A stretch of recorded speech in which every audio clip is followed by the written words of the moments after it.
Okay, once again, welcome back and a very good morning to everybody. I hope you all are safe, your family member, your relative, your parents, all are safe, and you are enjoying this new era, this new way of learning. Friends, we are discussing chapter number 4 વિદ્યુત પ્રવાહની ચુંબકીય અસરો અથવા ગતિમાન વિદ્યુત ભાર અને ચુંબકત્વ. એ આખું ચેપ્ટર તમને સોલ્વ કરીને લાવવાનું કીધું હતું અને આજે આપણે ચુંબકત્વ અને દ્રવ્ય પાંચમું ચેપ્ટર પણ સ્ટાર્ટ કરવાના છે. તો મિત્રો આગળના ચેપ્ટરની અંદર ચુંબકત્વને ગતિમાન વિદ્યુતભાર અને ચુંબકત્વમાંથી કંઈ પૂછવું હોય તો પૂછી શકાય. આઈ થિંક લાસ્ટમાં આપણે ફિનિશ કરી નાખ્યું હતું, છતાં પણ કોઈને કંઈ પૂછવું છે મિત્રો? ચેપ્ટર નંબર 4 માંથી કંઈ કોઈને પૂછવું છે?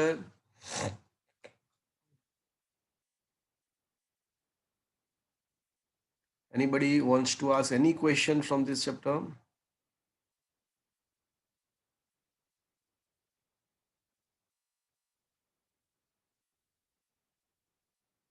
Last call.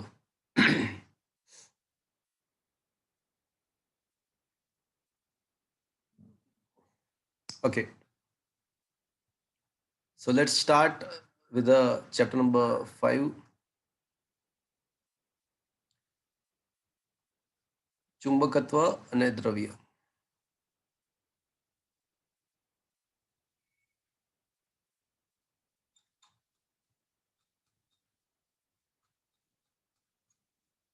Okay.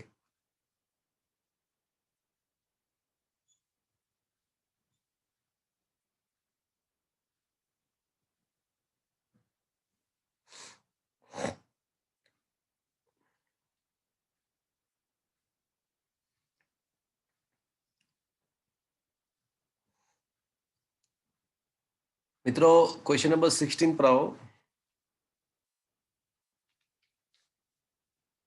શું તમારા મોબાઈલની સ્ક્રીન પર આ ચેપ્ટર દેખાઈ રહ્યું છે મિત્રો? હા sir. Okay. So come to the question number 16. શું લખ્યું છે જુઓ.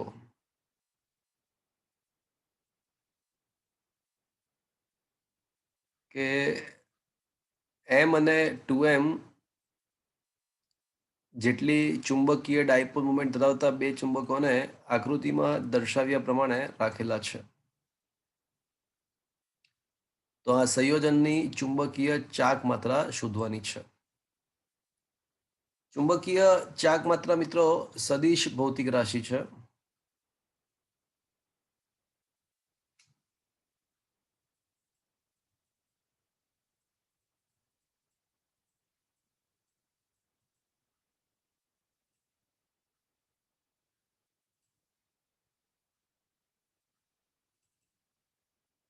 તો કોઈ સદિશ ભૌતિક રાશિનો સરવાળો કરવો હોય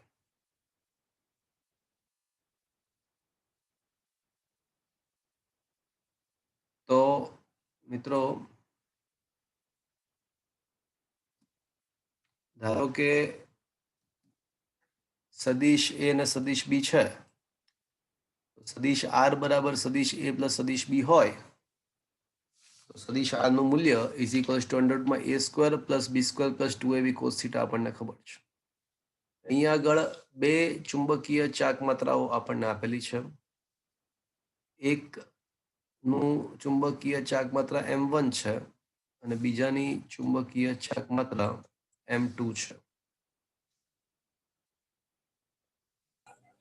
તો this one is a m1 and this one is a m2 અને બંને વચ્ચેનો ખૂણો કેટલો ડિગ્રી છે મિત્રો?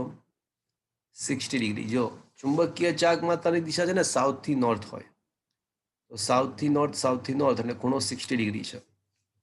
તો મિત્રો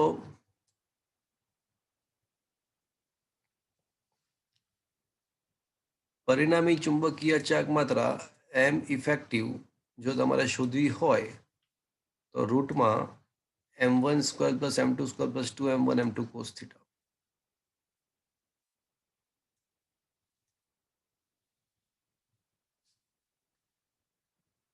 આવું થશે મિત્રો. m1 તરીકે m સ્ક્વેર, m2 તરીકે 2m square plus 2m into 2m અને cos 60 1/2. તો 1/2 2 કેન્સલ, તો m square plus 2m the whole square એટલે 4m square plus 2m square, 4 ને 6 ને 1 7, એટલે આન્સર શું આવશે મિત્રો? √7m. ચલો મિત્રો, હવે થોડું મને વિચારીને જવાબ આપો કે આ સાઉથ અને નોર્થ બદલાઈ જાત તો શું થાત? ચલો, ક્વેશ્ચન ઇઝ ધેટ કે આ સાઉથ અને નોર્થ બદલાઈ જાત તો શું થાત? તો શૂન્ય થઈ દિશા જાત ને સર? વિરુદ્ધ થઈ જાય. તો શું થાત? શૂન્ય થઈ જાત ને? ના, તો ખૂણો 120 તો છે ને સાઉથથી એટલે બીજી ચુંબકીય ચાક માત્રા આ દિશામાં આવત, બીજી ચુંબકીય ચાક માત્રાની દિશા આ આવત, તો m1 અને m2 વચ્ચેનો ખૂણો જે છે ને એ 120 થાત. તો m1 અને m2 વચ્ચેનો ખૂણો 120 થઈ જાત. સમજ્યા મિત્રો? હા સર. Is it clear?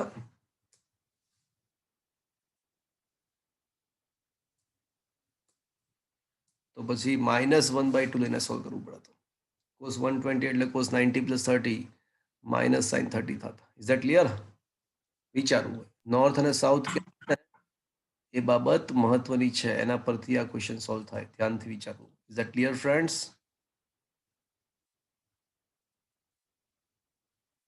કે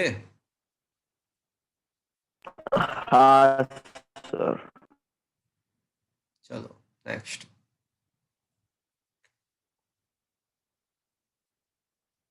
સર આ 17મું. 17મો કરો છો.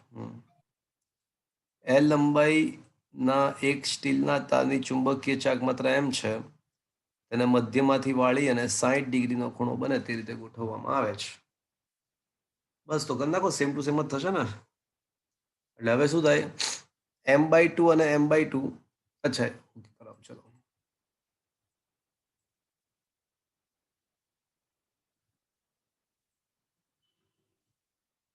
જો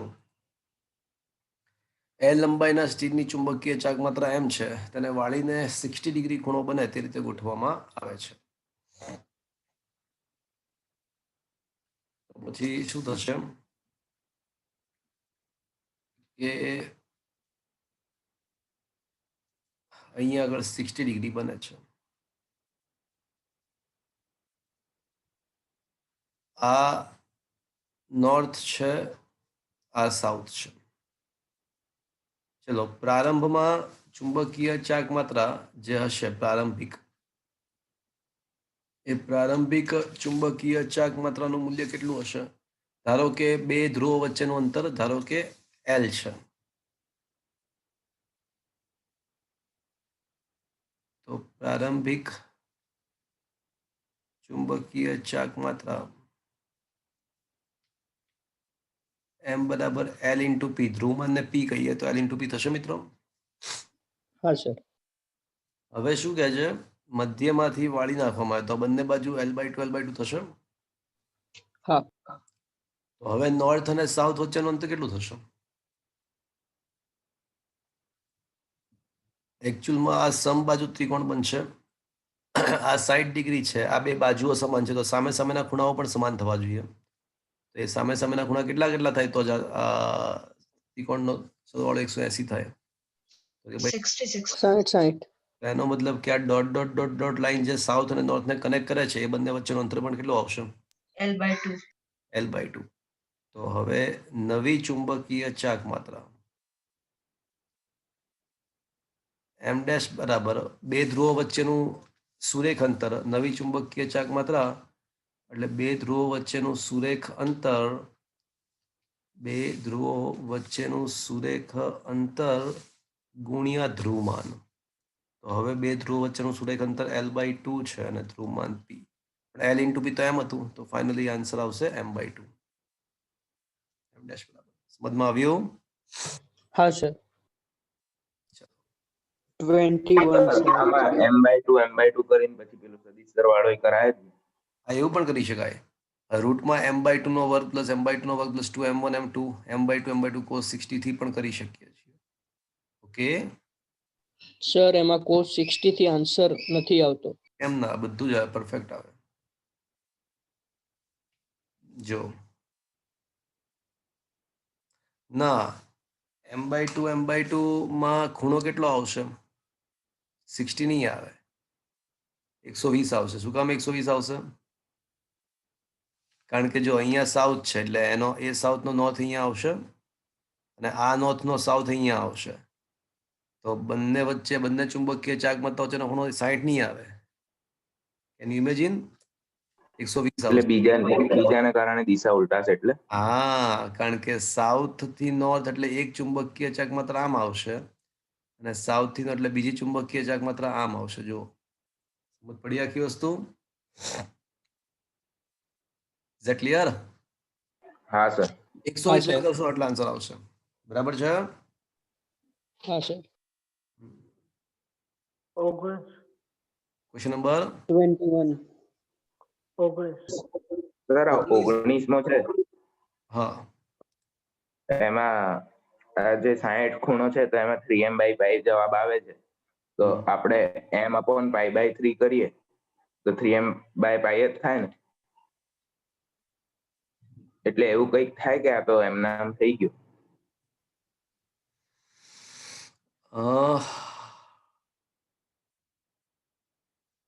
પછી પેલું અર્ધવર્તુળાકાર છે એમાં બી ના, ના, 2m/5 અર્ધવર્તુળાકાર m/π થાય છે, જ્યારે અર્ધવર્તુળાકાર ખૂણો પાય જ થશે, π/2 ના થાય.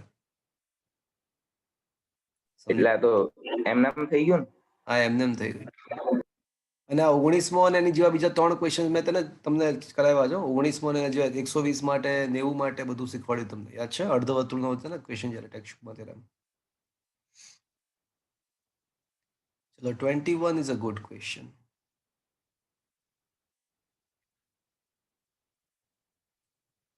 સમજો મિત્રો, બહુ જ સરસ મજાની વાત છે.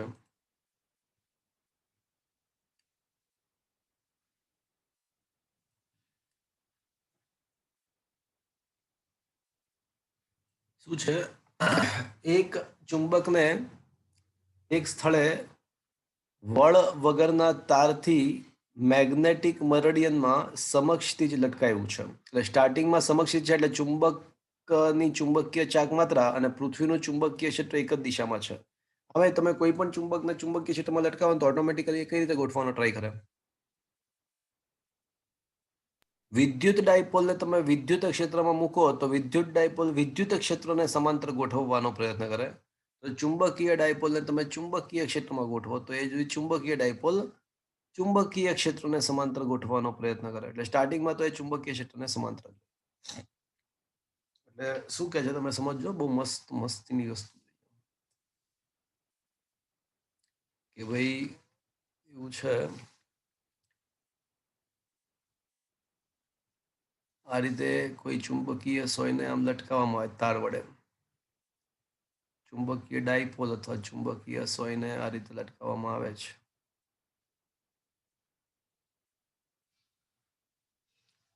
તો એ છે ને પૃથ્વીના ચુંબકીય ક્ષેત્રને સમાંતર ગોઠવાઈ જશે. તો આ પૃથ્વીનું ચુંબકીય ક્ષેત્ર હશે આ રીતે. હવે છે ને ઉપરથી 180 ડિગ્રીનો વળ ચડાવીએ છીએ. તો મિત્રો ઉપરથી છે ને હું એને 180 નો વળ ચડાવું છું. તો જો મિત્રો નીચેથી પણ જો 180 ફરી જાય તો આખો તારનો જે વળ છે ને એ ઉતરી જશે.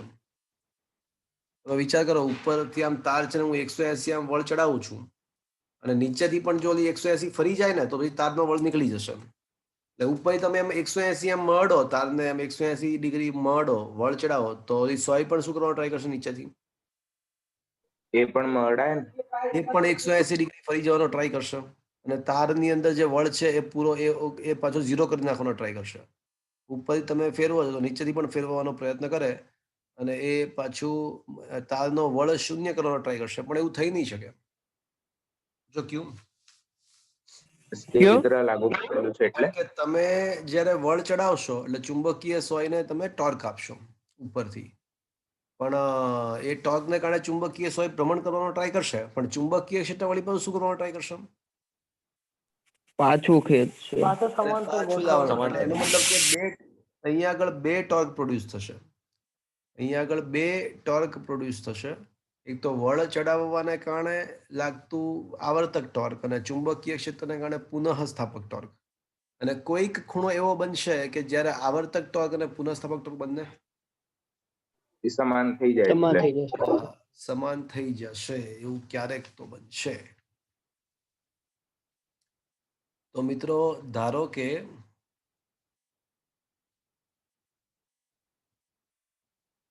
જો લખ્યું જ છે લોકો જો શું લખ્યું છે તારના ઉપરના છેડે 180 ડિગ્રીનો વળ ચડાવવામાં આવે છે છતાં પણ ચુંબકનું તો 30 ડિગ્રી જેટલું જ કોણાવર્તન થાય છે.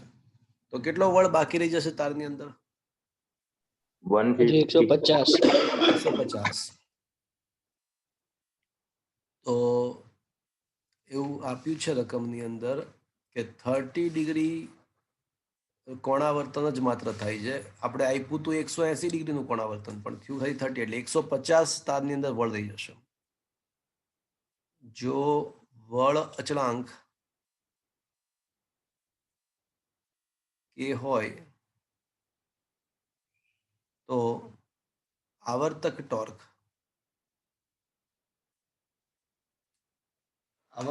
ની કિંમત આવશે કે ઇન્ટુ 150 ડિગ્રી કે ફાઈ, જ્યાં ફાઈ એટલે ખૂણો, વળમાં રહેલો ખૂણો 150 ડિગ્રી છે. અને ચુંબકીય ક્ષેત્રને કારણે ઉદ્ભવતું પુનઃસ્થાપક ટોર્ક કેટલું આવશે? Tau dash is equals two ચુંબકીય ક્ષેત્રને કારણે ટોર્ક કેટલું હોય? એમ બી સાઇન થીટા. પણ મને કોઈ કહેશો કે વેક્ટર એમ અને વેક્ટર બી વચ્ચેનો ખૂણો કેટલો આવશે? સ્ટાર્ટિંગ 90 આવશે. ના ના ના ના 30 ડિગ્રી. હા, સ્ટાર્ટિંગમાં બી અને એમ એક જ દિશામાં હતા પણ 30 ડિગ્રી જેટલો ખાલી ચુંબક ફર્યું તો ચુંબક 30 ડિગ્રી જેટલું ફરે તો બી અને એમ વચ્ચેનો ખૂણો 30 ડિગ્રી આવશે. Is that clear friends?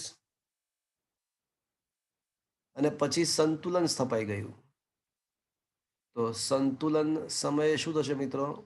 આ આવર્તક અને પુનઃસ્થાપક ટોર્ક બંને આવર્તક અને પુનઃસ્થાપક ટોર્ક બંને સમાન થઈ જશે. તો આવા સંજોગોમાં k into 150 is equals two m1b sin 30 degree. શું મિત્રો આ સમજમાં આવ્યું? પણ આ જે બધી વાત કરી હા સર.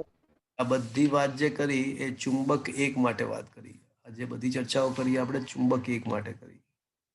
હવે આ બધી જ વાત પછી ચુંબક બે માટે વિચારીએ તો ચુંબક બે માં શું થાય જુઓ તો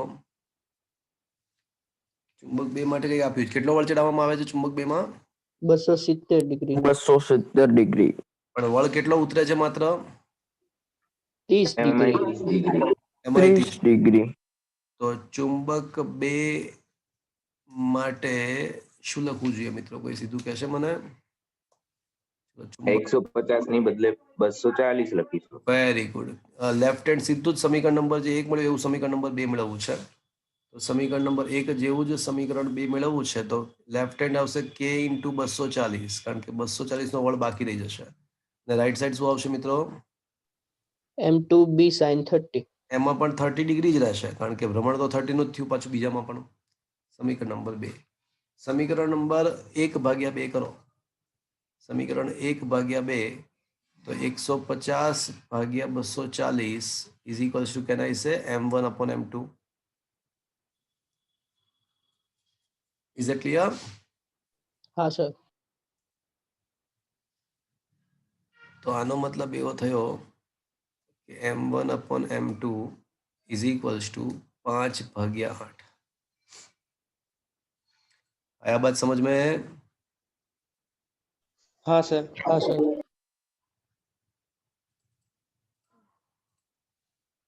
ओके.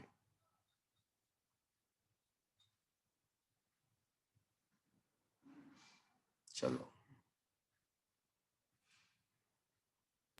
સર ચુંબકત્વની કસોટી ખાલી અપાકર્ષણ જ છે? હા, ચુંબકત્વની કસોટી અપાકર્ષણ એટલા માટે કારણ કે લોખંડનો ટુકડો હોય ને તો એ પણ આકર્ષણ તો કરવાનો જ છે. એટલે ચુંબકત્વની સાચી કસોટી અપાકર્ષણ એટલા માટે કારણ કે માની લો કે તમારી પાસે એક ચુંબક તમારા હાથમાં છે અને બીજો કોઈ ટુકડો તમને ખબર નથી કે ચુંબક છે કે લોખંડ છે. તો બીજો ટુકડો એક તમારા હાથમાં ચુંબક છે કન્ફર્મ્ડ છે, અને બીજો કોઈ ટુકડો સામેની સાઈડ તમારી બીજો જે ટુકડો તમને આપ્યો છે નક્કી કરવાનો કે ચુંબક છે કે નથી. તો એ બીજો ટુકડો ચુંબક છે કે નથી નક્કી કરવા માટે તમે શું કરશો? એકવાર બીજા ટુકડાના એક છેડાને સામે લાવશો અને પછી ઊંધો કરીને સામે લાવશો. તો મિત્રો જો એક વખત એક સમયે જો આકર્ષણ થાય તો બીજા સમયે અપાકર્ષણ, અપાકર્ષણ તો સમજવું કે ચુંબક છે, અને બંને વખતે આકર્ષણ થાય તો સમજવું કે લોખંડ છે. ખંડ છે. એટલે ચુંબક છે કે નહીં નક્કી કરવા માટે કોનો યુઝ થયો? અપાકર્ષણ. અપાકર્ષણ. ક્લિયર? હા સર. ચલો હવે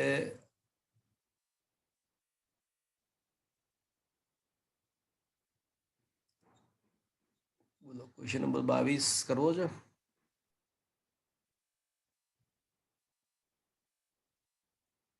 બાવીસમો ક્વેશ્ચન એવો છે કે બે નાના તજિયા ચુંબકોને મેગ્નેટિક ડાયપોલ સમાન છે 1 એમ્પિયર મીટર સ્ક્વેર.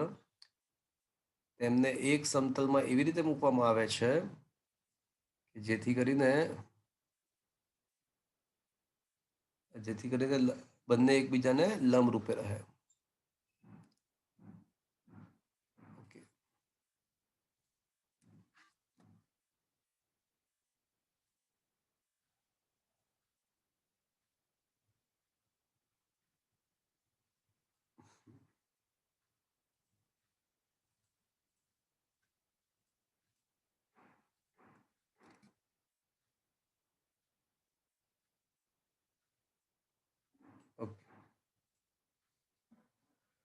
એક ચુંબકની અક્ષમાંથી પસાર થતી આ રેખા બીજા ચુંબકના કેન્દ્રમાંથી પસાર થાય છે. તો બંને ચુંબકો વચ્ચેનું અંતર 2 મીટર છે. તો તેમના કેન્દ્રને જોડતી રેખાના મધ્ય બિંદુએ ચુંબકીય ચાકમાત્રા શોધો. ચલો, બે ચુંબકો આપણી પાસે છે આ રીતે.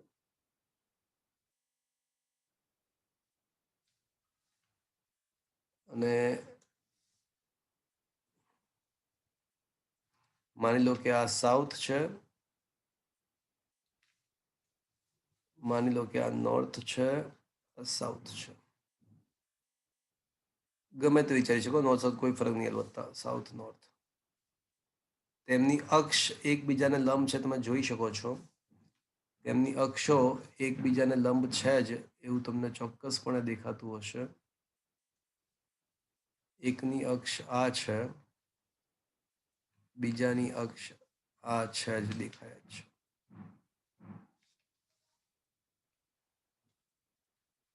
અને તેમને કેન્દ્રોને જોડતી રેખાનું મધ્ય બિંદુ એટલે એક્ઝેક્ટ અહીંયા આગળ. હવે મિત્રો વિચાર કરો કે આ બે તેમના કેન્દ્રો વચ્ચેનું અંતર 2m છે, 2 મીટર છે. તો બંને સાઈડથી કેટલું આવશે મિત્રો? 1 મીટર આવશે.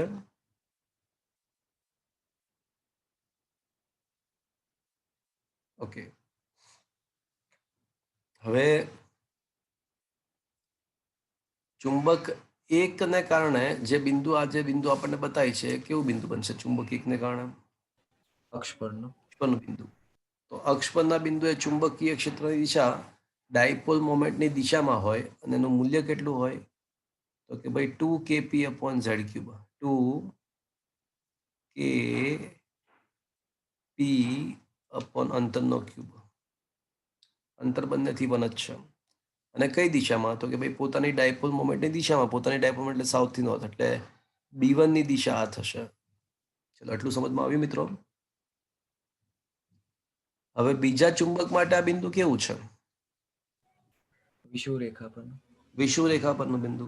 વિષુવરેખા પરના બિંદુએ ચુંબકીય ક્ષેત્ર ખાલી kp/અંતર ક્યુબ, kp/r³. પણ ચુંબકીય ક્ષેત્રની દિશા ડાયપોલ મોમેન્ટની વિરુદ્ધ દિશામાં. તો ચલો, ડાયપોલ મોમેન્ટ સાઉથથી, બીજા ચુંબકની ડાયપોલ મોમેન્ટ સાઉથથી નોર્થ એટલે આ છે, એની વિરુદ્ધ દિશા એટલે આ થશે. તો B2 આ તરફ આવશે. ઇન શોર્ટ, જો ચુંબકની અક્ષ કે વિષુવરેખા પર જે ચુંબકીય ક્ષેત્ર હોય ને, એ હોય તો ચુંબકની જે અક્ષ છે ને એને સમાંતર જ હોય, કાં તો ડાયપોલ મોમેન્ટની દિશામાં હોય, કાં તો વિરુદ્ધ દિશામાં હોય. એટલે આ બંને ચુંબકોની અક્ષ એકબીજાને લંબ છે ને, એટલે એને કારણે બંને ચુંબકો વડે ઉદ્ભવતા ચુંબકીય ક્ષેત્રો પણ એકબીજાને લંબ જ થશે. તમે ચાહે નોર્થ અને સાઉથ ગમે ત્યાં રાખો, પણ B1 B2 હંમેશા લંબ જ આવશે. તો પરિણામી ચુંબકીય ક્ષેત્ર તમારે શોધવું છે. B2 ઇઝ ઇક્વલ્સ ટુ ખાલી KP અપોન KP અપોન અંતરનો ક્યુબ. હવે પરિણામી ચુંબકીય ક્ષેત્ર મારે શોધવું હોય તો મિત્રો એક કામ કરો, સાદરૂપ આપી દઉં છું. તો મ્યુ 0 4 પાઈ 10 ટુ -7 એટલે 10 ટુ -7 4 પાઈ કેન્સલ, અને m ની કિંમત 1 છે, 1 એમ્પિયર મીટર સ્ક્વેર છે, એટલે પતી ગયું. અને આનો આન્સર આવશે ખાલી મ્યુ 0 4 પાઈ 10 ટુ -7 એટલે 1 ઇન્ટુ 10 ટુ -7. m2 ની પણ કિંમત 1 જ છે, 1/1 એટલે 1 જ ટેસ્લા. ચલો B1 મળી ગયું, B2 મળી ગયું. હવે આ બંને એકબીજાને લંબ છે, તો B effective is equal to શું આવશે મિત્રો? B1 square plus B2 square plus 2B1 B2 cos theta, એટલે 2B1 B2 cos theta cos 90 0, 2 નો વર્ગ 4, 1 નો વર્ગ 1, 4 ને 1 5, એટલે √5 10 - 7 ઘાત આવશે ટેસ્લામાં. ચલો આ સમજમાં આવ્યું મિત્રો? Is it understood? હા સર. ઓકે.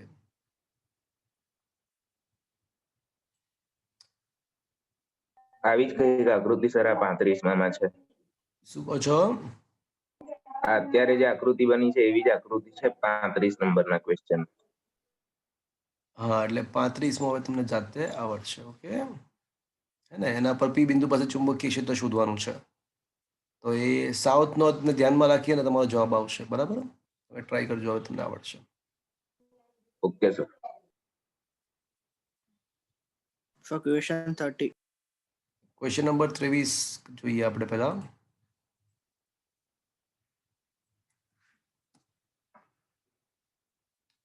તો શું છે જો, 100 એમ્પિયર મીટર ધ્રુવમાન વાળો એક ચુંબકીય ધ્રુવ એક ગજ્યા ચુંબકથી 20 સેન્ટીમીટર દૂર આવેલો છે. ગજ્ય ચુંબકનું પોતાનું ધ્રુવમાન 200 એમ્પિયર મીટર છે, લંબાઈ 5 છે. તો સૌથી પહેલા એક કામ કરીએ, ચુંબકની ચુંબકીય ચાક માત્રા શોધી કાઢીએ. સૌથી પહેલા ચુંબકની ચુંબકીય ચાક માત્રા શોધીએ. તો અંતર ગુણ્યા ધ્રુવમાન, અંતર બે ધ્રુવ વચ્ચેનું 5 સેન્ટીમીટર છે, અને ચુંબકનું પોતાનું ધ્રુવમાન છે ને 200 છે, એટલે આ થઈ જશે 10 એમ્પિયર મીટર સ્ક્વેર ચુંબકીય ચાક માત્રા. હવે શું કહે છે? હવે એવું કહે છે કે આ ચુંબક પડ્યો છે અને એક કોઈ નાનકડું ધ્રુવમાન છે એની અક્ષ પર પડ્યું છે, 100 એમ્પિયર, અને P' કહીએ, જેનું ધ્રુવમાન 100 એમ્પિયર મીટર છે. એ ચુંબકની અક્ષ પર 20 સેન્ટીમીટર અંતરે પડ્યું છે. તો મિત્રો આ ધ્રુવ છે ને ગજિયા ચુંબકની અક્ષ પર છે. જુઓ તો અક્ષ પર જ મેં ગોઠવ્યું છે. તો બળ શોધવાનું છે. ચલો, કોઈ કહેશે મને બળ કઈ રીતે મળશે આના ઉપર, ધ્રુવમાન પર લાગતું બળ? F બરાબર PB. પરફેક્ટ. આપણને ખબર છે કે Q વિદ્યુત ભાર હોય અને B ચુંબકીય ક્ષેત્ર, E વિદ્યુત ક્ષેત્ર હોય, તો આપણને ખબર છે કે F ઇક્વલ્સ ટુ QE હોય. તો વિદ્યુત ભારના બદલે ધ્રુવમાન આવે અને ઇલેક્ટ્રિક ફિલ્ડના બદલે મેગ્નેટિક ફિલ્ડ આવે. તો મારે સૌથી પહેલા શું કરવું પડશે કે આના વડે અક્ષ પરના બિંદુએ મેગ્નેટિક ફિલ્ડ શોધવું પડશે. તો ચુંબક વડે ઉદ્ભવતું અક્ષ પરનું બિંદુ ચુંબકીય ક્ષેત્ર 2kp. અહીંયા હું માની દઈશું કે 20 is much larger then the 5 centimetre. આપણે 20 5 ની સાપેક્ષે બહુ મોટું જેવું ધારીને ચાલીશું. 2kp અપોન અંતરનો ઘન. મ્યુ 0 4 પાઈ 10 એટલે 2 ઇન્ટુ 10 ટુ -7. અને ચુંબકીય ચાક માત્ર આપણે અલગથી શોધી, એ 10 મળી આપણને, અને અંતર 0.2 નો ઘન 20 સેન્ટીમીટર, 0.2 મીટર, 2 ગુણ્યા 10 - 1 નો ઘન એટલે 8 ગુણ્યા 10 - 3. તો આ ચુંબકીય ક્ષેત્ર કંઈક મળશે 0.25 ગુણ્યા 10 - 3 ઘાત ટેસ્લા. ધ્રુવમાન કેટલું છે? 100 ગુણ્યા 0.25 ગુણ્યા 10 - 3, તો આ થઈ જશે 2.5 કરી નાખીએ તો 10⁻2 ન્યૂટન રહેશે. Is that clear friends? आया बात समझ में? हाँ सर. चलो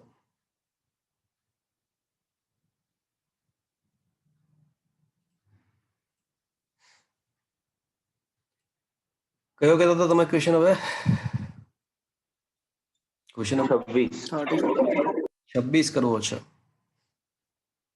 એકદમ નજદીક આંટા વાળા 6 સેન્ટીમીટર લંબાઈના સોલેનોઇડમાં 10 આંટા પ્રતિ સેન્ટીમીટર છે. આડછેદનું ક્ષેત્રફળ આપણને આપ્યું છે. તો આપણે ચુંબકીય ચાક માત્રા અને ધ્રુવમાન શોધવાનું છે. આવડી જાય. 26 કીધું સર. કયો કઈ કીધો? નહીં, ચલો. 26. ઓકે. 3 ચુંબકોની ગોઠવણી આપેલી છે. તો બનતા સંયોજનની પરિણામી ચુંબકીય ચાક માત્રા શોધવાની છે. તો આ અલગ અલગ ગોઠવણીમાં દરેકમાં ચુંબકીય ચાક માત્રા તમારે શોધવાની છે. ઓકે. એની અંદર જે ચોથો કેસ છે ને એ તો આપણે હમણાં કર્યો. જો ચોથો કેસ હમણાં કર્યો હતો ને આપણે.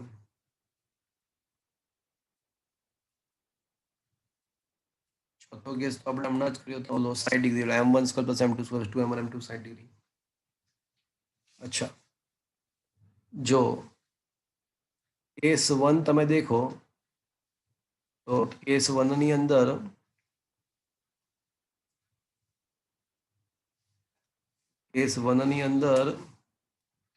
સાઉથથી નોર્થ એટલે બંને વચ્ચે 90 ડિગ્રી છે.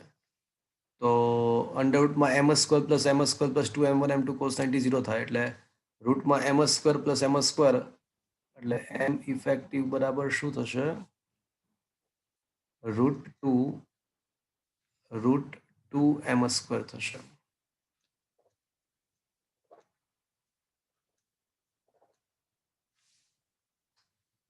√2 m સ્ક્વેર નું રૂટ કાઢો એટલે પહેલા કેસમાં આન્સર આવશે તમારો √2m. તો બીજા કેસમાં જો સાઉથથી નોર્થ અને સાઉથથી નોર્થ, તો આ 3 સદિશો બંધ ગાળો રચે છે. તો મિત્રો યાદ કરો, આપણે ભણી ચૂક્યા છીએ કે 3 સદિશો જો બંધ ગાળો રચતા હોય તો એવા સંજોગોમાં પરિણામ શું આવે? शून्य. એક વ્યક્તિ પહેલા આમ ગયો, પછી આમ ગયો અને પછી આમ આવ્યો, તો સ્થાનાંતરનું પરિણામી સ્થાનાંતર શું થાય? 0. 0. તો બીજા કેસમાં 0. ત્રીજા કેસમાં તમે જોઈ શકો છો એક સાઉથથી નોર્થ અને એક સાઉથથી નોર્થ એક્ઝેક્ટ બંને એકબીજાની વિરુદ્ધ દિશામાં છે. તો ઇફેક્ટિવ ચુંબકીય ચાક માત્રા કીધી છે m પ્લસ માઇનસ m પણ 0. અને ચોથા કિસ્સામાં 60 ડિગ્રી, તો m1 square plus m2 square plus 2m1 m2 cos 60 એટલે √3m આન્સર આવશે. √3m આન્સર આવશે. cos 61 થાય એટલે 1/2 થાય. આયા બાત સમજ में? હા સર. ઓકે, ચલો પછી 36. ઓકે, કરાયું છે તમને? અને ત્યારે કરાવતી વખતે કીધું પણ હતું કે આ નીટમાં પૂછાઈ ગયેલો છે ક્વેશ્ચન. Sir, question 30. ઓકે, તો 36 કરાવ્યો છે અને કીધું પણ હતું કે નીટમાં પૂછાયેલો છે આ ક્વેશ્ચન. અને 3-4 કિસ્સાઓ એ વખતે શીખવાડ્યા હતા. એક નહીં પણ 3-4 કિસ્સાઓ શીખવાડ્યા હતા, યાદ હોય તો. એક એમ હા કરાવ્યું હતું.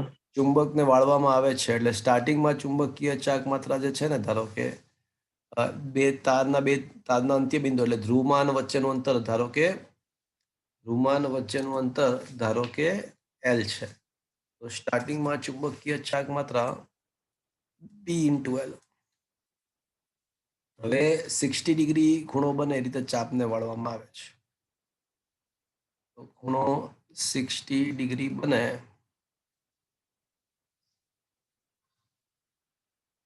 એ રીતે આપણે ચાપને વાળીશું.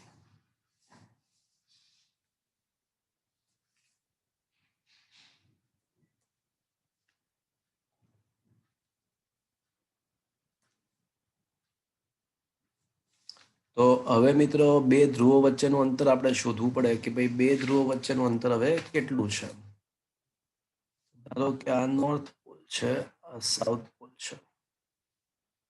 તો મિત્રો અહીંયા આગળ તો સમબાજુ ત્રિકોણ બનશે કારણ કે 60 ડિગ્રી છે ને આ બે બાજુઓ સમાન છે. તો સમબાજુ ત્રિકોણ ધારો કે આ અંતર x ધારી લઈએ આપણે. પછી નવી ચુંબકીય ચાક માત્રા તો નોર્થ અને સાઉથ વચ્ચેનું અંતર પણ x થશે. x into p. પણ હવે શું થશે કે આ જે ચાપ છે ને ચાપ એ આપણા માટે પેલી સ્ટાર્ટિંગમાં તારની લંબાઈ થઈ જશે. અને આપણને ખબર છે કે ચાપની લંબાઈ એટલે ખૂતરી. ચાપની લંબાઈ એટલે ખૂતરી થાય. તો ચાપની લંબાઈ L અને ખૂણો તરીકે π/3 આવશે અને ત્રિજ્યા R. તો આમ સાબિત થાય છે કે ત્રિજ્યા R ના બદલે આપણે x ધારેલું છે. તો x બરાબર હું શું લખી શકું 3L/π. તો હવે m' બરાબર શું થશે મિત્રો x ના બદલે 3L/π ઇન્ટુ p. પણ L ઇન્ટુ p તો શું છે મિત્રો m છે. તો આમ સાબિત થઈ 3m/π. આયા બાત સમજ में. પછી મેં તમને હા સર. આ ખૂણો છે ને 90 ડિગ્રી પણ લઈને કરો ને 180 120 ડિગ્રી લઈને પણ કરો. આ ખૂણો 90 કે 120 હોય ને તો થોડો કોમ્પ્લિકેટેડ થશે કારણ કે એમાં વધારે ગણતરીઓ કરવી પડશે. સીધું ચાપ અને ત્રિજ્યા વચ્ચેનો સંબંધ સીધો નહીં મળે. એના માટે 2 સ્ટેપ કરવા પડશે. વિચારજો તમે. ખૂણો 120 લઈને કરજો ટ્રાય. થોડું આના કરતા પણ અઘરું છે. સર આ ચુંબકીય સોયને આપણે કોઈ ધ્રુવ પર મૂકીએ તો એ કોઈ પણ દિશામાં સ્થિર થાય કે પછી ઉત્તર દક્ષિણમાં જ થશે. કઈ રીતે તમે મૂકો છો એના પર dependent છે. તમે માની લો કે તમારી પાસે હોકા યંત્ર કંપાસ છે. જો હું તમને સમજાવું.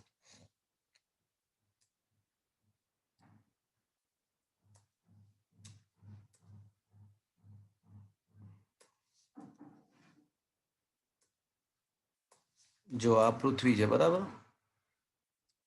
હવે પૃથ્વીનું જે ચુંબકીય ક્ષેત્ર હોય ને એ આ રીતે હોય.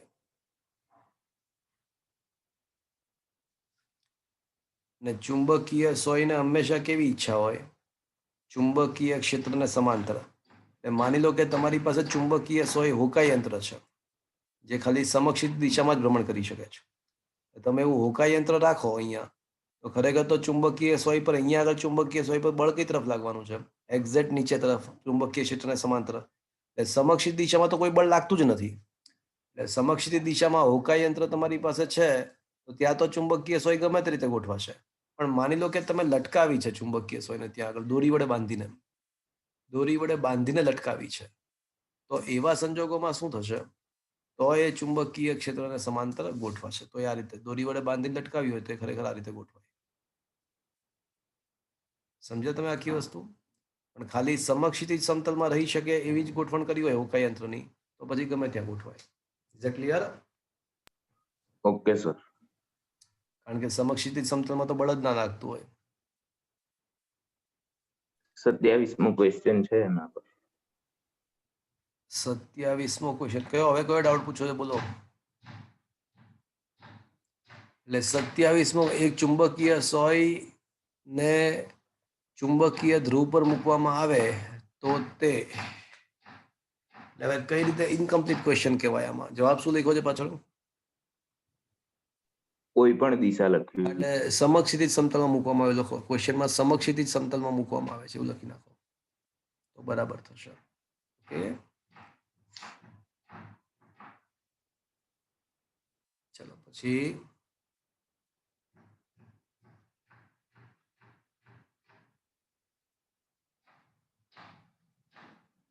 30 નંબર. Question number 30. ઓકે તો અહીંયા આગળ એવું આપ્યું છે કે તારને આ રીતે વાળવામાં આવે છે. તો તારને આ રીતે વાળવામાં આવે તો નવી ચુંબકીય ચાક માત્રા કેટલી. તો આપણને ખબર જ છે કે જૂની ચુંબકીય ચાક માત્રા કેટલી હોય તારની લંબાઈ L હોય તો L ઇન્ટુ P હોય. હવે તમે વિચાર કરો, તારને આપણે આ રીતે વાળી દઈએ. દરેક ભાગની લંબાઈ કેટલી થશે મિત્રો? L/3 L/3 L/3 થશે. હા કે ના? હા તો પાડો. તો હવે બે ધ્રુવો વચ્ચેનું અંતર શું આવશે મિત્રો? જુઓ તો બે ધ્રુવો વચ્ચેનું અંતર કેટલું આવશે ખરેખર? L/3. તો પછી નવી ચુંબકીય ચાક માત્રા શું આવે? Is it clear? Yes sir. Okay, ચલો પછી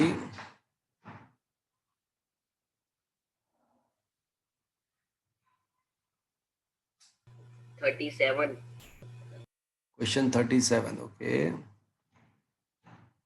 ઘોડાના નાળ વાળા ચુંબકના બે ધ્રુવો વચ્ચેનું અંતર 0.1 અને ધ્રુવમાન 0.01 એમ્પિયર મીટર છે.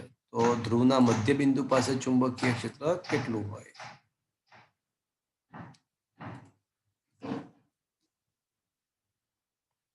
ઓકે,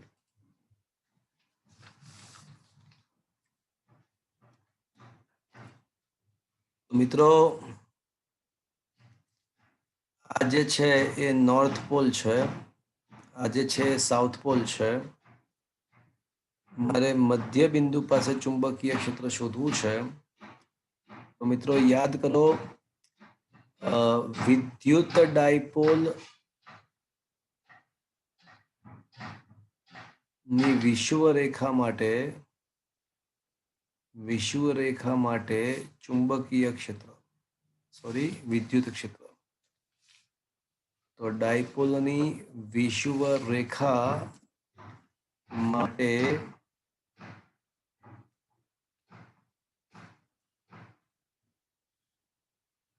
વિદ્યુત ક્ષેત્ર E બરાબર -1/4 pi epsilon naught E upon R square minus A square નો સ્ક્વેર ઇન્ટુ પી કેપ. અને મધ્ય બિંદુની વાત કરીએ જ્યારે ડાયપોલના મધ્ય બિંદુ માટે, તો મધ્ય બિંદુ માટે અહીંયા પ્લસ આવશે, R square plus A square no 3/2, R square plus A square 3/2 વિષુવરેખાની વાત છે ને. ઓકે, તો મધ્ય બિંદુ માટે છે ને R બરાબર 0 થાય. યાદ કરો મિત્રો, આ -q પ્લસ q અને R શું હતું? તો ડાયપોલના કેન્દ્રથી જ અંતર હતું વિષુવરેખાનું. પણ જો મધ્ય બિંદુની જ વાત કરીએ તો R બરાબર 0 મૂકવું પડે. તો હવે ઇલેક્ટ્રિક ફિલ્ડનું સમીકરણ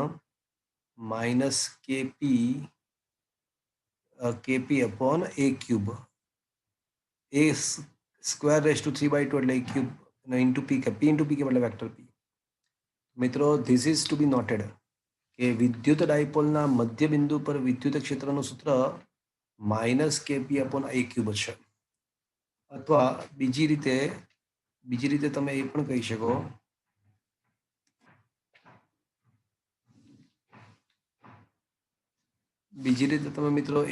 શકો છો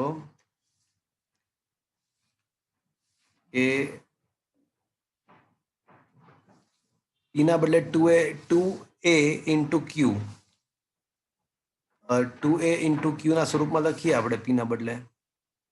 તો -k 2a into q into vector p cap upon a cube કરીએ તો ઇલેક્ટ્રિક ફિલ્ડનું બીજું equation -2kq upon a square into p cap પણ લખાય.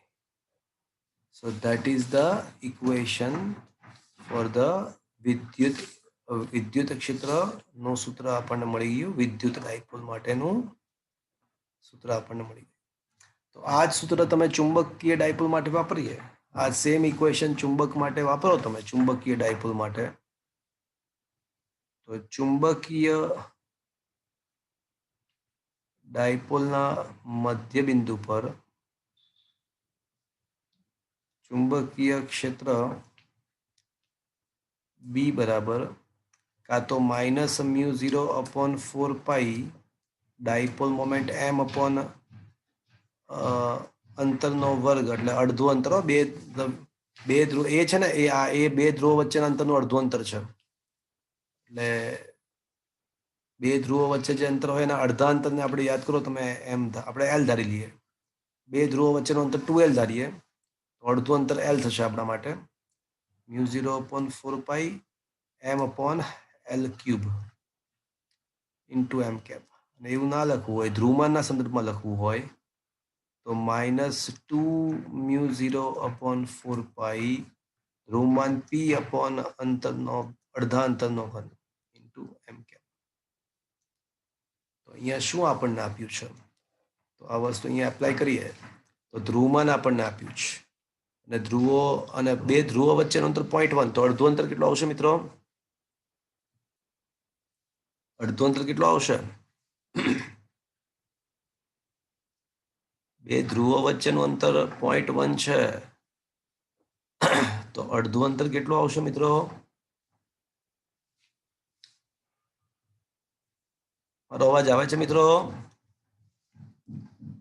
2μ0/4π ધ્રુવમાનની કિંમત 0.01 અને અપોન અંતરનો અડધા અંતરનો એટલે 0.1 નો અડધું એટલે 0.05 5 ગુણ્યા 10⁻² નો વર્ગ. આ સમજમાં આવ્યું મિત્રો? હા સર. આ સૂત્ર વાપર્યું આવડે છે. છેલ્લું સૂત્ર આપણે સાબિત કર્યું ને ધ્રુવમાન વાળું એ વાપર્યું. 4π કેન્સલ. -2/25 5 નો વર્ગ 25 0.01 ગુણ્યા 10⁻7 એટલે 10⁻9 છેદમાં 10⁻4 10⁻9 10⁻5 રહેશે. 2/25 4 વડે ગુણીને 4 વડે ભાગી નાખીએ તો છેદમાં 100 થઈ જાય એટલે -8 10⁻7 એમ કેમ. મૂલ્ય સ્વરૂપે માત્ર વિચારે, માત્ર મૂલ્ય તો 8 ગુણ્યા 10⁻7 tesla. Is that clear friends? તો વિદ્યુત ડાયપોલના મધ્યબિંદુ પર અને ચુંબકીય ડાયપોલના મધ્યબિંદુ પર આપણને વિદ્યુત અને ચુંબકીય ક્ષેત્રના સૂત્રો શીખવા મળ્યા. Is that clear friends? હા સર.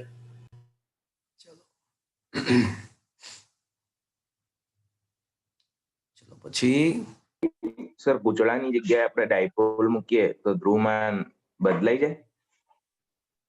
ના, ધ્રુવમાન તો જો આમ તો કેવું છે કે ગૂંચળાને કોઈ દિવસ ધ્રુવમાન ના હોય. ડાયપોલને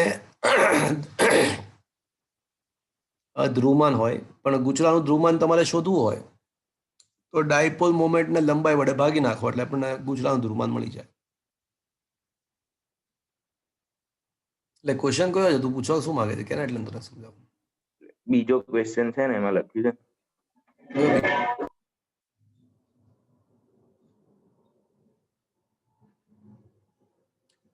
પ્રવાહધારિત સમતુલ્ય. સમતુલ્યનો મતલબ શું થયો? સમતુલ્યનો મતલબ એક જ થાય કે ચુંબકીય ચાકમાત્રા અચળ રહેવી જોઈએ. તમે ધ્રુવમાન કે લંબાઈ બદલી શકો છો પણ ચુંબકીય ચાકમાત્રાનું મૂલ્યની દિશા ના બદલાવી જોઈએ. સમતુલ્યનો મતલબ ચૂંચામાં બદલાવી ના જોઈએ. એટલે ચુંબકીય ચાકમાત્રા બદલાવી ના જોઈએ. સમજ્યા? તો આ L ઇન્ટુ P નો ગુણાકાર અચળ રહેવો જોઈએ. Is that clear? હા સર. ધ્રુવમાન કે L જરૂર નથી પણ L ઇન્ટુ P નો ગુણાકાર અચળ એ જરૂરી છે. પછી ક્વેશ્ચન નંબર 6 કે ગજિયા ચુંબકના બે સરખી લંબાઈના ટુકડા તેની અક્ષને સમાંતર કરવામાં આવે. તો મિત્રો અક્ષને સમાંતર ટુકડાઓ કરવામાં આવે અને અક્ષને લંબ ટુકડાઓ કરવામાં આવે તો એ બંને શક્યતાઓ ભૂતકાળમાં વાત કરી જ છે આપણે. તો ગજિયા ચુંબકના કેસ 1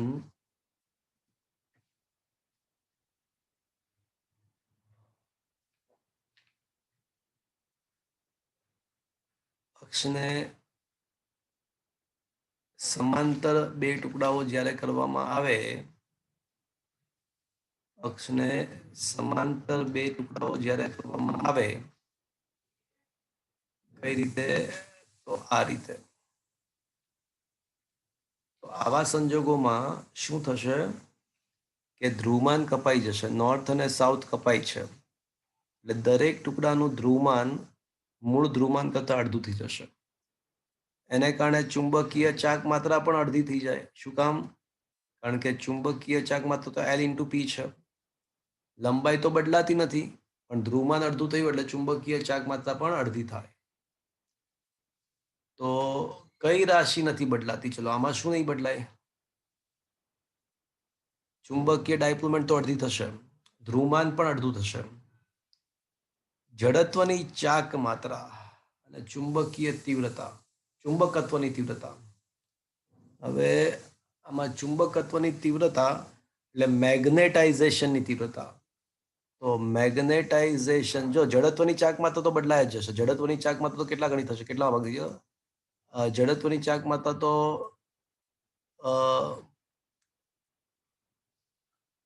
બીજા ભાગની થઈ જ જશે. શું કામ? કારણ કે આ એક સળિયા જેવી વાત થઈને સળિયાની જડત્વની ચાક માત્રા ½ ml², જ્યાં m એટલે દ્રવ્યમાન છે. તો મિત્રો લંબાઈ તો બદલાતી નથી, પણ દ્રવ્યમાન તો અડધું થયું ને. દ્રવ્યમાન તો અડધું થયું જ. કોઈ પણ એક ટુકડાનો વિચાર કરીએ તો દ્રવ્યમાન તો અડધું થઈ જ જવાનું છે. એટલે એનો મતલબ કે કોઈ એક ટુકડા માટે વિચારીએ તો કહી શકાય કે જડત્વની ચાક માત્રા તો બદલાય જ જશે, અડધી થશે. પણ મેગ્નેટાઇઝેશનની તીવ્રતા એટલે એકમ કદ દીઠ ચુંબકીય ચાક માત્રા, એકમ કદ દીઠ ચુંબકીય ચાક માત્રા. મિત્રો આમાં ચુંબકીય ચાક માત્રા પણ અડધી થાય છે, અને કોઈ એક ટુકડાનું કદ પણ અડધું જ થવાનું છે. તો પછી વળી પાછું m/v આવી જશે પાછું. તો મતલબ શું થયો કે મેગ્નેટાઇઝેશનની તીવ્રતા યથાવત રહેશે. એટલે બધું જ બદલાય, આ બધું બદલાઈ જશે, પણ મેગ્નેટિક આ બધી ચુંબકીય તીવ્રતા, ચુંબકત્વની તીવ્રતાનો મતલબ ઇન્ટેન્સિટી ઓફ મેગ્નેટાઇઝેશન, મેગ્નેટાઇઝેશનની તીવ્રતા. Is it clear? Is it? એકમ કદ દીઠ ચુંબકીય ચાક માત્રાને મેગ્નેટાઇઝેશનની તીવ્રતા કહેવાય. તો અહીંયા કદ પણ અડધું થયું કોઈ એક ટુકડા માટે, ચુંબકીય ચાક માત્રા પણ અડધી થઈ. એટલે એનો મતલબ કે મૂળ મેગ્નેટાઇઝેશનની તીવ્રતા કોઈ એક ટુકડા માટે જે હતી એની જ રહેશે. પહેલા જે હતી ચુંબકની એટલી જશે. Is that clear? Yes sir. હા બોલો બોલો. ના પૂછ્યું નથી. Yes sir. Okay okay, done. ચલો પછી કોઈ up to 40 39. Question 39. Okay 38 okay 38.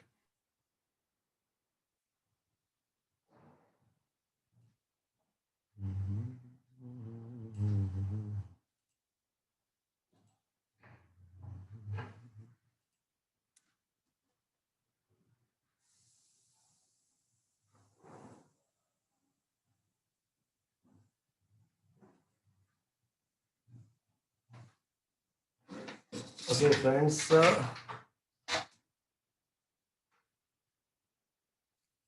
શું લખ્યું? જો બે સમાન ગજિયા ચુંબક ને એક રેખસ્થ રાખી તેના કેન્દ્ર વચ્ચેનું અંતર 4 સેન્ટીમીટર રાખતા તેમના વચ્ચે લાગતું બળ 4.8 ન્યૂટન છે. હવે તેમના કેન્દ્ર વચ્ચેનું અંતર વધારીને 24 સેન્ટીમીટર કરવામાં આવે. પહેલા કેટલું હતું? તેમની વચ્ચેનું અંતર પહેલા 4 સેન્ટીમીટર 4 હતું. હવે કેટલા ગણું કર્યું? 24 નો મતલબ કેટલા ગણું કર્યું? 6 ગણું. 6 ગણું કર્યું. તો બળનું શું થાય? તો મિત્રો સાંભળજો.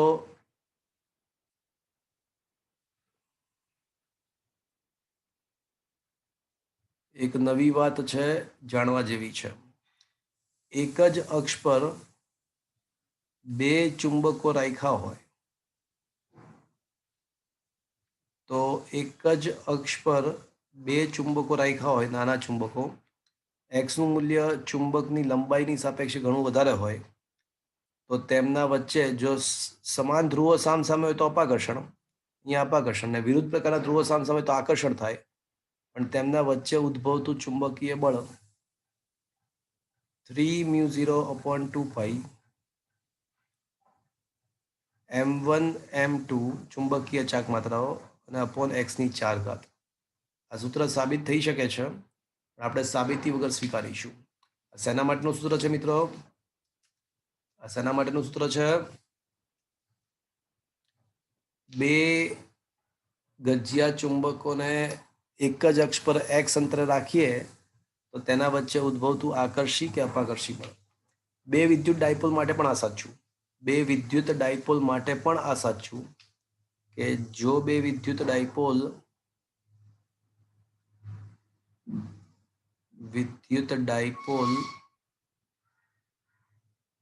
એક જ અક્ષ પર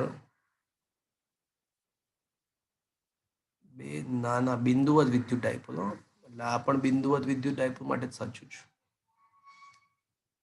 બે બિંદુવત વિદ્યુત ડાયપોલ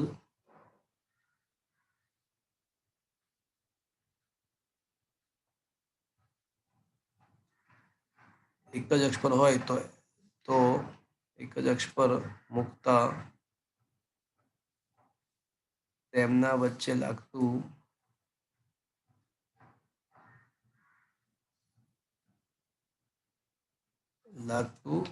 વિદ્યુત બળ.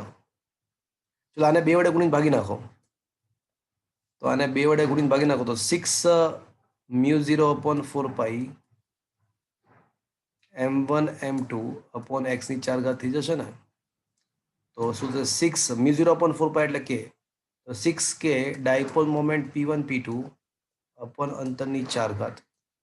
મિત્રો આ એક કન્સેપ્ટ તમને શીખવા મળ્યો આજે, નવો કન્સેપ્ટ. આ યાદ રાખજો મિત્રો, લખી નાખજો કોઈ જગ્યાએ.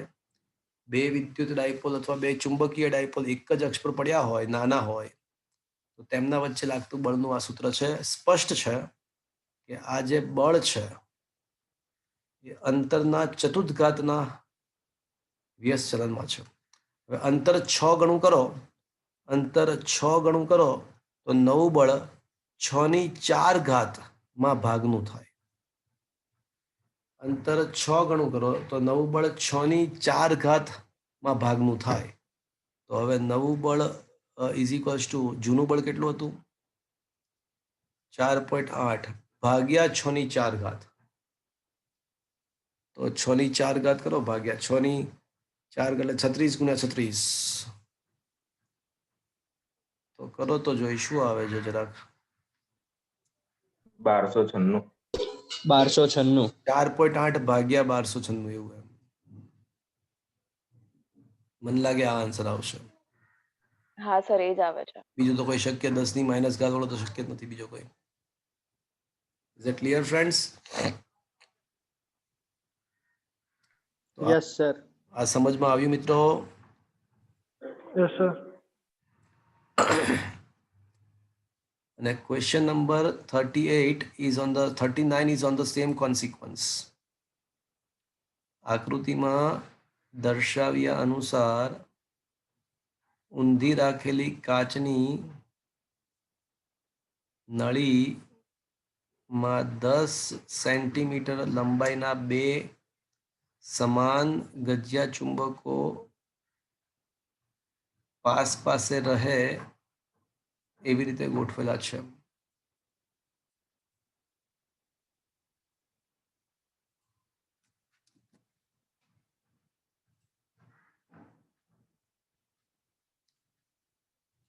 અને ધ્રુવો વચ્ચેનું અંતર 3 મિલીમીટર છે.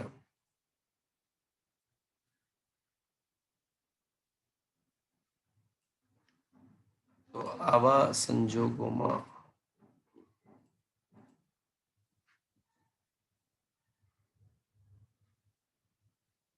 ઓકે આવું છે. આકૃતિમાં દર્શાવ્યા મુજબ ઊંધી રાખેલી કાચની નળી માં 10 સેન્ટીમીટર લંબાઈના બે સમાન ગજિયા ચુંબકો મુક્ત રીતે પાસ પાસે હવામાં લટકાવેલા છે. તેથી તેમના સમાન ચુંબકીય ધ્રુવો પાસ પાસે રહે. તો મિત્રો હવે આ બંને વચ્ચે કેવું બળ લાગશે? ચલો, આ ઉપરનું જે ચુંબક છે એના પર કેટલા બળ લાગતા હશે? પોતાનું વજન નીચે, પણ અપાકર્ષીય વિદ્યુતકીય બળ ઉપર લાગશે મિત્રો. અને સંતુલન છે તો મેગ્નેટિક ફોર્સ અને વજન બળ બંને સમાન થવા જોઈએ ઉપરના ચુંબક માટે. શું આ સમજમાં આવ્યું મિત્રો? હા સર. મેગ્નેટિક ફોર્સ કેટલો? 3μ0/4π, એટલે 10 સેન્ટીમીટર લંબાઈના. એટલે આમાં ઊંધું જાડું, એટલે આમાં છે ને ખરેખર ઉલટું કરવાનું હતું આ લોકોએ. એ ચુંબકો વચ્ચેનું અંતર 10 કરવાનું હતું. ચુંબકો વચ્ચેનું અંતર 10 રાખવાનું હતું અને પાસ પાસે રહેલા ધ્રુવો વચ્ચેનું અંતર 10 રાખવાનું. એટલે ખરેખર તો 3μ0/4π m1 m2/x ની 4 ઘાત. આ સૂત્ર ત્યારે જ લાગુ પાડી શકાય કે જ્યારે બે ધ્રુવો ચુંબકો વચ્ચેનું અંતર મોટું હોય અને ચુંબક નાના હોય. એના બદલે અહીંયા ઉલટું છે, ચુંબક મોટા છે અને ધ્રુવો વચ્ચેનું અંતર નાનું છે. એટલે આ સૂત્ર લાગુ નહીં પડે આમ તો. પાછળ સોલ્યુશન જુઓ તમે કઈ રીતે સોલ્વ કર્યું છે, કયું સૂત્ર વાપર્યું છે? μ0/4π m1 m2/r². એવું તો કોઈ સૂત્ર છે જ નહીં.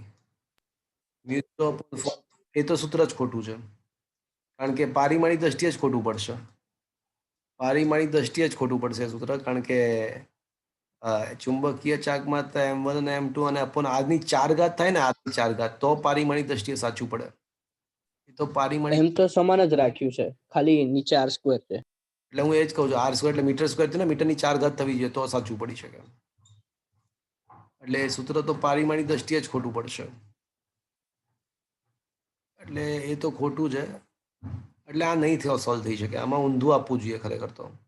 બે ધ્રુવો વચ્ચેનું અંતર ખૂબ જ મોટું અને ચુંબક નાના એવું આપવું જોઈએ. પછી તમે આ સૂત્ર વાપરી શકો, બે ચુંબકો વચ્ચેનું સૂત્ર, અને પછી આ સૂત્ર લાગુ પાડી શકાય. Is that clear?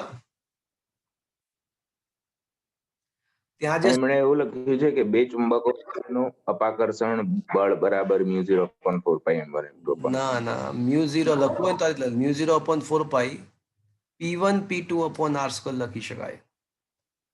આ લખાય, પણ ચુંબકીય ચાકમાં ના લખી શકાય.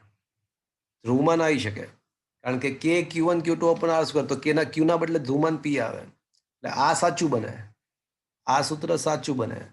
પણ બે ચુંબકો વચ્ચે લાગતું બળ m1 m2/r² = બળ, એ તો વાત જ ખોટી પડે. આ તો પારિમાણિક દ્રષ્ટિએ જ ખોટું પડશે. હા, આ સાચું છે આવડું. પણ આ અમુક સંજોગો સાથે સાચું. કેવા સંજોગોમાં સાચું? કે ચુંબકો વચ્ચેનું અંતર મોટું હોય અને ચુંબક ખૂબ જ નાના હોય. Is that clear? એટલે આમાં ભૂલ છે. આ ક્વેશ્ચનમાં ટાઈમ ના બગાડો, મિસ્ટેક છે. Okay, okay sir. ચલો ક્વેશ્ચન નંબર 40 42.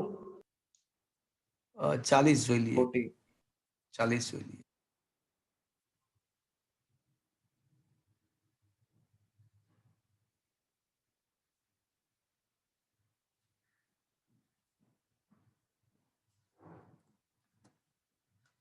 આકૃતિમાં દર્શાવ્યા અનુસાર સમાન ડાયપોલ મોમેન્ટ m ધરાવતા બે ટૂંકા ચુંબકોના કેન્દ્રો સંપાત થાય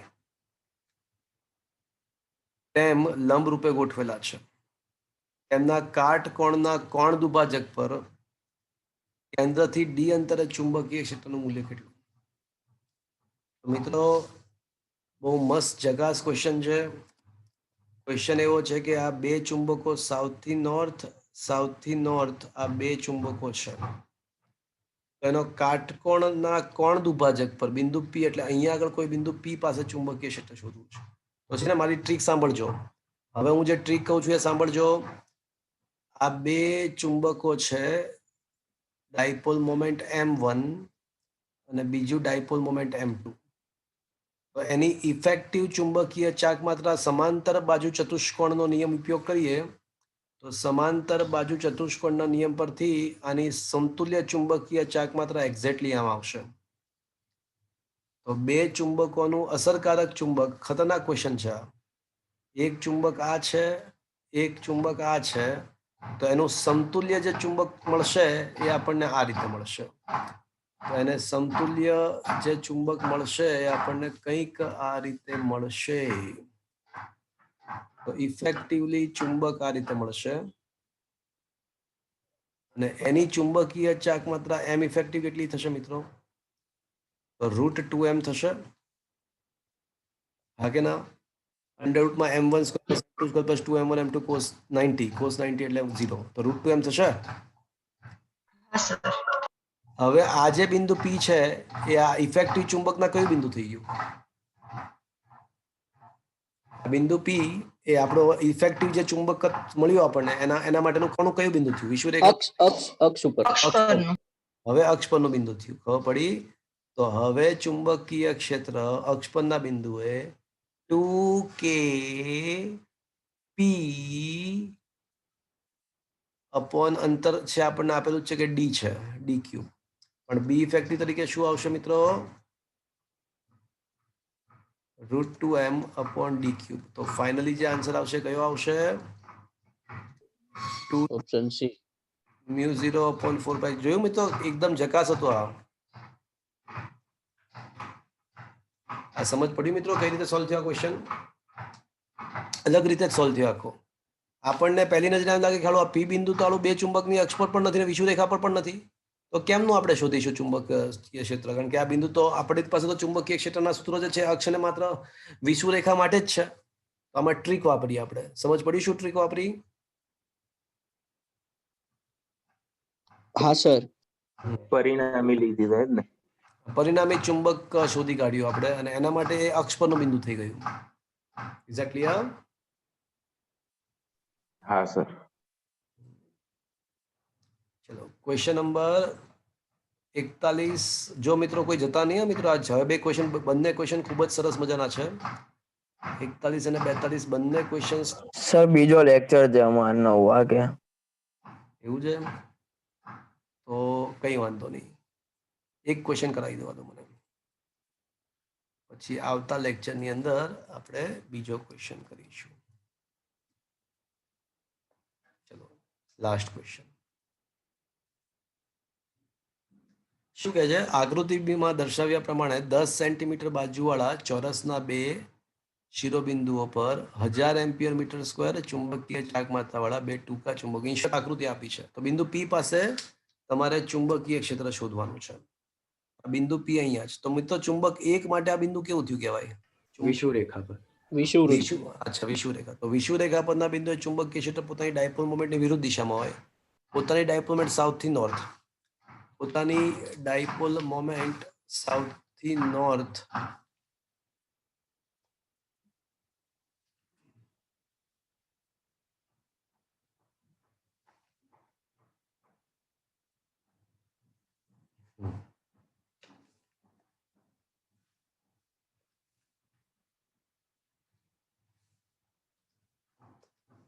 ઓકે.